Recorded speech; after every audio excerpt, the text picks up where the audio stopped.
चलित खरीफ ऋतु रे जो चाषी माने धान चाष करिसेंती सरकारंकर जटिल रेजिस्ट्रेशन प्रक्रिया कारणरू अनेक चाषी धान दबा पाई रेजिस्ट्रेशन रु वंचित होई अछंती एवं उक्त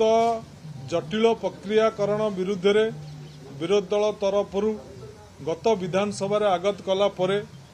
मंत्री महोदय स्वीकार कले जे धान दबा रेजिस्ट्रेशन प्रक्रिया को आमे सरलीकरण करिवु एवं जो मियादी थिला जो तारीख भितर धान दबा पई रजिस्ट्रेशन करिया को तो आमे वृद्धि करिवु किंतु मंत्री महोदय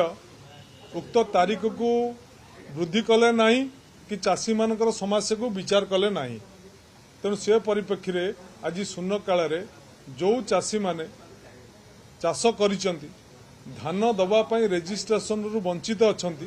तांकु सरकार तुरंत रजिस्ट्रेशन भुक्त करिवार आवश्यकता अछि जदि सरकार कोनोसी बाट पाउ नाहंती ताले गत वर्ष जो चाषी माने धान चाष करिथिले एवं जो माने धान देइथिले एवं जो मानक ना रजिस्ट्रेशन थिला सेमानकु अलाउ करंतु ये दाबी आमे आज शून्य काल रे बाचस्पति निकट में दाबी करिचु एवं बाचस्पति को स्वतंत्र उक्त विभाग को रूलिंग दवा पई निवेदन करिचु।